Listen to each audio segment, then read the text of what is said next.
بسم اللہ الرحمن الرحیم۔ السلام علیکم۔ مفتی طارق مسعود صاحب کہتے ہیں کہ ایک تقریب کے دوران مجھے پروفیسر غلام قادر نے ایک ایسا واقعہ سنایا جس نے میری روح کو جھنجھوڑ دیا۔ کہتے ہیں کہ میرے محلے کا ایک لڑکا کینیڈا رہائش پذیر تھا۔ اس کی شادی اس کی ارینج میرج ہوئی تھی۔ بچپن ساتھ گزرا تھا، سو ہم ایک دوسرے کو اچھے سے جانتے تھے۔ اس کی 2 بیٹیاں اور ایک بیٹا ہے۔ مجھے اس کی شادی کے بارے میں بالکل کوئی علم نہ تھا اور نہ ہی میں اس کی بیوی کو جانتا تھا۔ 15 سال کے بعد وہ اچانک میرے گھر آیا۔ دروازے پر دستک ہوئی۔ سیکیورٹی گارڈ سے ملنے کے بعد کہنے لگا، غلام قادر صاحب سے ملنا ہے۔ رات کے 11 بج رہے تھے۔ وہ مجھے دیکھتے ہی پہچان گیا، لیکن میں اس کو نہ پہچان سکا۔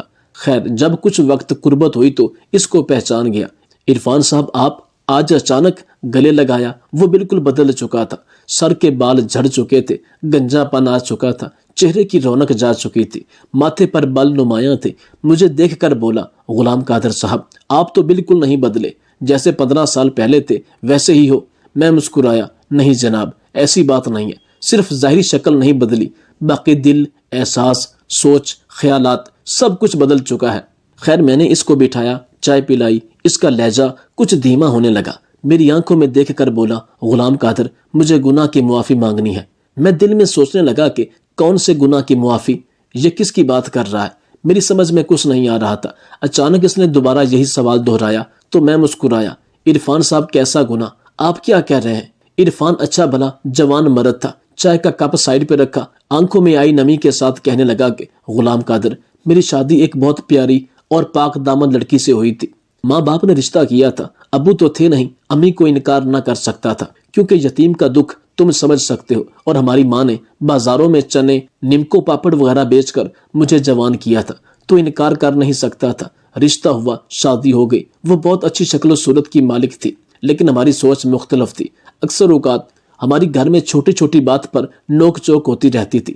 میں نے اسے لاکھ دفعہ سمجھایا اور اس نے شاید مجھے، لیکن ہم دونوں پتہ نہیں کیوں ایک دوسرے کی بات کو سمجھتے نہیں تھے۔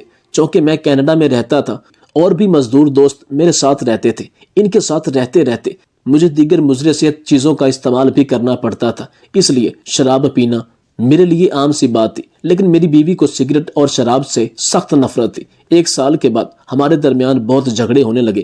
وقت گزرتا گیا، 2 بیٹیاں اللہ نے دے دی، اور وہ پھر سے حاملہ تھی کہ ہمارا کسی بات پر جھگڑا ہوا۔ وہ اپنی بات پہ اڑی رہی اور میں اپنی ضد پہ اڑا رہا۔ آخر کار جب دونوں طرف سے کوئی بات سمجھوتے والی نہ ہوئی تو میں غصے اور جلد بازی میں آ کر اسے طلاق دے کر چلا گیا۔ میں واپس نہ پلٹا۔ آج 10 سال گزر گئے ہیں، اسے چھوڑا ہوا ہے، لیکن مجھے اپنے بچوں کی بہت یاد آتی ہے، اور جب ان کی یاد مجھ پر حاوی ہوتی ہے تو میں سانس لینا بھی بھول جاتا ہوں۔ مجھے دنیا کی کسی چیز میں سکون نہیں ملتا، حتیٰ کہ پہلے دوستوں میں بیٹھتے ہی رونق آباد ہو جایا کرتی تھی، لیکن اب کلب میں ناچ گانا یا شراب وغیرہ ہو، اس سے بھی ذرا بھر بھی طبیعت میں فرق نہیں پڑتا اور دل بوجھل بوجھل رہتا ہے۔ میں اندر سے بہت ٹوٹ چکا ہوں۔ میں ایسا بد نصیب پیڑ ہوں جو اندر سے بالکل کھوکھلا ہو چکا ہے، اور میری جڑیں یعنی میری اولاد مجھ سے بہت دور ہے، جو کہ مجھے سہارا دیتی، اور یہ پیڑ دوبارہ سے پھل پھول سکتا اور اپنے بیوی بچوں کے لیے ایک گھنا سایہ بن سکتا۔ میرے پاس کروڑوں روپے ہیں، جائیداد ہے، لیکن میرا 2 بار بائی پاس ہو چکا ہے۔ شاید اب میرے پاس زیادہ وقت نہیں ہے، نہ جانے کب زندگی دغا دے جائے اور سانسوں کی یہ ڈوری ٹوٹ جائے۔ وہ رو رہا تھا، میرا ہاتھ پکڑ لیا۔ غلام قادر میں اپنی بیوی اور اپنے بچوں کو اپنانا چاہتا ہوں۔ مجھے بہت تیز بخار تھا، مجھ میں ہمت نہ تھی، پھر بھی اٹھا، اس کے کندھے پر ہاتھ رکھا اور اسے حوصلہ و سہارا دیا۔ عرفان اللہ سب بہتر کرے گا، تم اداس نہ ہو۔ وہ بلک بلک کر رو رہا تھا۔ غلام قادر میرے بچوں کا کیا قصور تھا؟ بھلا میری انا، میرے غرور نے ان کو نہ جانے کتنے درد دیے ہوں گے۔ میں اپنی بیٹیوں کو سینے سے لگانا چاہتا ہوں، نہ جانے وہ کس حال میں ہوں گی، ان کی زندگی کیسے گزرتی ہوگی۔ غلام قادر مجھے میری بیوی بچوں کے پاس جانا ہے، میں سب کچھ لوٹا دوں گا۔ میں اٹھا، اسے گلے سے لگایا، اس کے آنسو صاف کیے، اسے حوصلہ دیا اور کہا سب ٹھیک ہو جائے گا، تم پریشان مت ہو۔ لیکن مجھے ایک بات بتاؤ کہ تم نے دوسری شادی کیوں نہیں کی، جبکہ تم ایک مالدار آدمی بن چکے ہو؟ تم چاہتے تو بے شک 2 شادیاں بھی کر سکتے تھے۔ یہ کہنے لگا، مجھے اس رشتے سے نفرت سی ہو گئی تھی۔ مجھے کسی عورت کا یوں ساتھ اچھا نہ لگتا تھا، کیونکہ جب بھی گھر جاتے جھگڑے شروع ہو جاتے، کبھی سسرال والوں کے تو کبھی میکے والوں کے، اور اختلافات بڑھ جاتے، اور مجھے ایسا لگتا تھا کہ میری زندگی سے سکون نام کی ہر چیز غائب ہو جائے گی۔ لیکن اب جب سے میں بیمار ہوا، مجھے احساس ہونے لگا کہ ہم سفر کے بنا زندگی کچھ بھی نہیں، اور بچوں کا آنکھوں کے سامنے نہ ہونا وہ غربت سے بھی بڑی غریبی ہے۔ میں نے اس کو تسلی دی، چونکہ میں خود بیمار تھا، اسے گھر جانے کا کہا، اسے یقین دلایا کل اس کی بیوی کے پاس ضرور جائیں گے، لیکن یہ بیچارہ بچوں سے بھی بڑھ کر رو رہا تھا۔ اس کو روتے دیکھ کر میری آنکھوں میں بھی آنسو آ گئے۔ اگلے دن فجر کی نماز ادا کر کے میں فارغ ہوا، بارش بہت ہو رہی تھی، وہ بھیگا ہوا میرے دروازے پہ آ کھڑا ہوا۔ اس کی آنکھیں سرخ تھیں اور بہت سوج چکی تھیں، یوں لگ رہا تھا وہ رات بھر سویا نہیں۔ میں اسے دیکھ کر بڑا حیران تھا کہ اتنی تیز طوفانی بارش میں یہ آدمی آخر آ کیسے گیا، اور جو حیران کن بات تھی وہ یہ کہ یہ انتہائی خوش اور مسکراتے ہوئے آیا۔ غلام قادر اب چلیں؟ میں نے مسکراتے ہوئے اس کو بیٹھ جانے کا کہا، ناشتہ منگوایا۔ دونوں نے ناشتہ کیا، مجھے کچھ کام تھا NGO کا، وہ ختم کیا۔ 9 بج رہے تھے، میری طرف دیکھ رہا تھا، کبھی مجھے پھر سورج کو دیکھتا تو کبھی گھڑی کی جانب نظر دوڑاتا۔ میں اس کی بے چینی سمجھ رہا تھا۔ وہ اپنی کار لے کر آیا تھا، اس کے ساتھ ہی چل دیا، چونکہ عرفان میرا بچپن کا دوست ہے۔ میں نے آج تک اس کو اتنا خوش کبھی نہیں دیکھا۔ اس کے چہرے کو دیکھ کر ایسا لگ رہا تھا کہ تمام کائنات کی خوشیاں اس کی جھولی میں آ چکی ہوں، اور اپنی اسی خوشی کو ظاہر کرتے ہوئے بتانے لگا، میری بڑی بیٹی کا نام شانزے ہے، مجھے یاد ہے اس کی پیاری سی آنکھیں، اسے میں نے گود میں اٹھایا تھا۔ میری چھوٹی بیٹی آرزو، ننھی سی کلی، اس کا رونا ہنسنا میرے کانوں میں ہے، اس کی آواز کانپ رہی تھی، آنسو بہ رہے تھے۔ پھر اچانک اداس لہجے میں کہنے لگا کہ میں جب سے اپنی بیوی بچوں سے دور ہوا ہوں، میں آج تک کسی کی شکل نہیں بھولا۔ ان کے چہرے گاہے بگاہے مختلف صورتوں میں میرے سامنے آتے رہتے ہیں اور مجھے تڑپا جاتے ہیں۔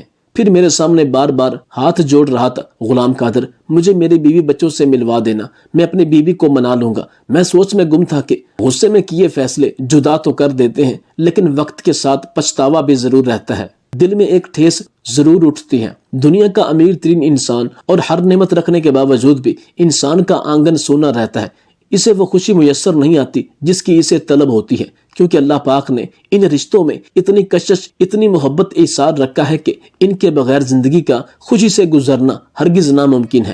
پھر زبان پر یہ الفاظ آ جاتے ہیں کہ کاش جدا نہ ہوئے ہوتے، تھوڑا سا جھک جانا کیا ہی خوبصورت عمل ہے۔ باتیں کرتے کرتے وقت کا پتہ ہی نہ چلا اور ہم ایک گاؤں میں پہنچے۔ اس نے اپنے سسرال کے گھر کے سامنے گاڑی روکی۔ 10 سال بعد وہ وہاں لوٹا تھا۔ ایسی خوشی کے ساتھ مجھے کہنے لگا کہ غلام قادر، یہ میری بیوی سجل کا گھر ہے۔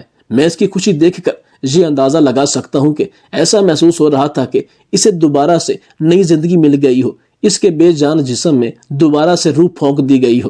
یہ احساسات انتہائی انمول اور قیمتی تھے، جن سے میں بھی بہت متاثر ہوا۔ پھر دروازے پر دستک دی، کچھ لمحے بعد ایک چھوٹا لڑکا باہر آیا، ہم کو دیکھ کر خاموش کھڑا رہا۔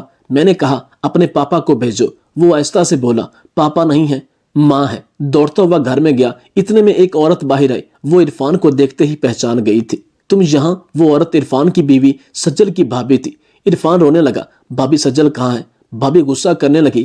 ہم نے اسے سمجھایا، پلیز غصہ نہ کریں۔ خیر مختصر یہ کہ بھابی کہنے لگی کہ سجل کے ماں باپ مر چکے ہیں، سجل اور اس کے بچوں کا بوجھ ہم اٹھا نہیں سکتے تھے، وہ دوسرے محلے میں کرائے کے گھر میں اکیلی رہتی ہے بچوں کے ساتھ۔ یہ سنتے ہی عرفان درد سے کرا اٹھا اور کہنے لگا کہ میں نے ان کو کتنے دکھ دیے، اگر میں آج یہاں ہوتا تو میری بیوی بچے یہاں یوں اکیلے نہ رہتے۔ اس کی آنکھوں سے آنسو ایسے نکل رہے تھے جیسے کوئی چشمہ پھوٹ رہا ہو۔ میں نے اسے حوصلہ دیا اور پھر ہم وہاں چل دیے۔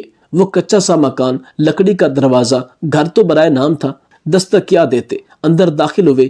گوری چٹی سی بالکل ایک گڑیا پرانے سے کپڑے پہنے نلکے کے پاس برتن دھو رہی تھی، دوسری لڑکی بغیر پاؤں میں جوتوں کے جھاڑو دے رہی تھی۔ عرفان دیکھتے ہی اپنی بیٹیوں کو پہچان گیا، آنکھوں میں آنسو تھے، زمین پر بیٹھ کے رونے لگا۔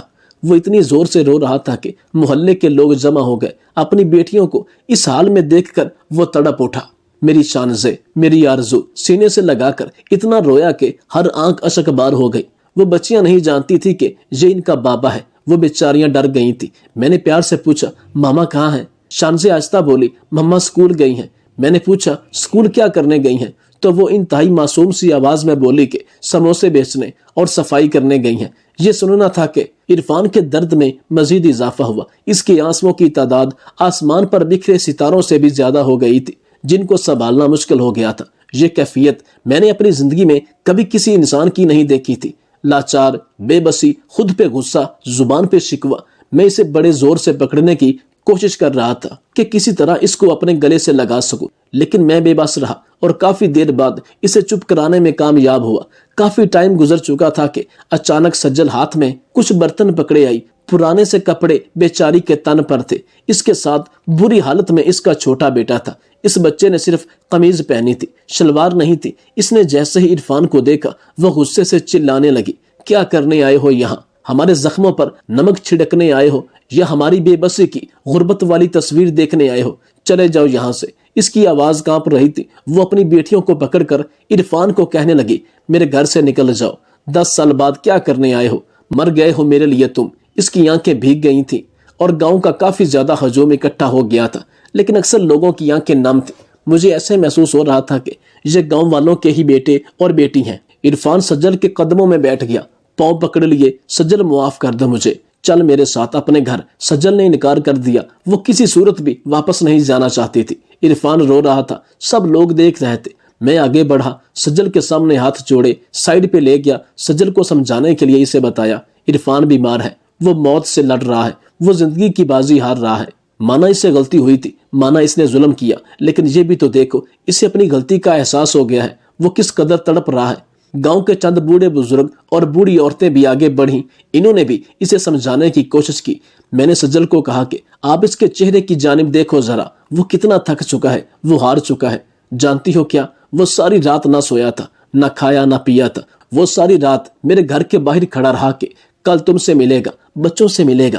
سجل دیکھو وہ کتنا بے بس ہے، آج وہ اپنے ہی زخموں سے چور چور ہے۔ اگر تم نے بھی اسے سہارا نہ دیا تو یہ جیتے جی مر جائے گا۔ مان لیا کہ اس نے تم پر زیادتی ظلم کیا، لیکن اگر آج تم بھی اس کے ساتھ ظلم اور زیادتی کرو گی اور تم میں اور اس میں کوئی فرق نہیں رہے گا، تم دونوں ہی مجرم ٹھہرو گے، دنیا میں بھی اور آخرت میں بھی۔ خدا را ہوش کے ناخن لو، آج وہ اپنی ضد، انا، سب کچھ ہار کر تمہاری دہلیز پہ چل کے آیا ہے۔ آج سے پہلے 10 سال اس کی انا نے بیٹیوں کی خوشیاں چھین لیں، اب تمہاری انا بچا کچا سب کچھ برباد کر دیں گی۔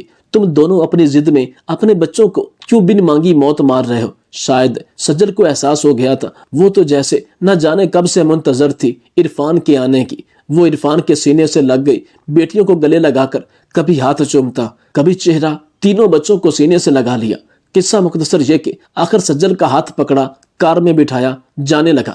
وہ اپنی خوشی میں بھول گیا تھا کہ غلام قادر بھی ساتھ آیا تھا۔ میں مسکرا رہا تھا، شکر ہے میرے اللہ، تم نے ان کو سمجھ عطا کی اور ایک کر دیا۔ کار تھوڑی دور گئی، پھر رکی، واپس آئی۔ عرفان جلدی سے اتر کر آیا۔ غلام قادر بھائی، میں آپ کو بھول گیا تھا۔ میں نے عرفان کے کندھے پر ہاتھ رکھا۔ عرفان جاؤ، اپنی بیوی بچوں کے ساتھ زندگی گزارو۔ وہ لاکھوں دعائیں دے رہا تھا، سب بہت خوش تھے۔ بچے بار بار کار کو دیکھ رہے تھے تو کبھی بابا کی طرف دیکھتے۔ مفتی طارق مسعود کہتے ہیں کہ خدا را غلام قادر کی کہی ہر بات کو دل میں بسا لو کہ نہ زندگی سدا ہے، نہ انا باقی رہے گی۔ اور میرے تمام ان دوستوں سے گزارش ہے کہ جو حقیقت میں دوست کہلاتے ہیں، وہ ایک دوسرے کے مشکل وقت میں اس کا سہارا بنے۔ حقیقی دوست وہی ہے جس کو اپنے دوست کے حالات کا پتہ ہو۔ یہ نہ ہو کہ آپ دن میں 4 روٹیاں کھاتے ہیں اور مرغا آپ کے دسترخوان کی زینت بنا ہوا ہے، لیکن آپ کا دوست دال کھانے سے بھی قاصر ہے۔ تو خدا را یہ دوستی نہیں، ٹائم پاس ہے۔ اگر اس دن غلام قادر کوئی بہانہ بنا لیتا یا حقیقت میں ہی اسے کوئی کام ہوتا تو وہ عرفان کے ساتھ اس کے بیوی بچوں کے پاس نہ آتا، اسے حوصلہ نہ دیتا تو یہ گھر دوبارہ سے کبھی بھی آباد نہ ہوتا۔ اپنی مصروفیات میں سے اپنے دوستوں کے لیے، اپنے رشتہ داروں کے لیے، اجڑے ہوئے گھروں کے لیے، بکھرے ہوئے لوگوں کو سنبھالنے کے لیے، ٹوٹے دلوں کو جوڑنے کے لیے، ناراض رشتہ داروں میں صلح کروانے کے لیے ٹائم نکالیے۔ اللہ تعالیٰ آپ کی زندگی میں سے، آپ کی بیوی بچوں کی زندگی میں سے برا وقت، پریشانیاں، مصیبتیں، آنے والی دنیاوی اور اخروی عذاب سے آپ کو نجات دے گا۔ مفتی طارق مسعود بیان کرتے ہوئے کپ کپی آواز میں کہتے ہیں کہ میں تمہارے سامنے ہاتھ جوڑتا ہوں۔ آپ اپنی زندگی میں سینکڑوں، ہزاروں، لاکھوں کی میں بات نہیں کرتا، لیکن کسی ایک انسان کی زندگی کو ضرور سنواریں۔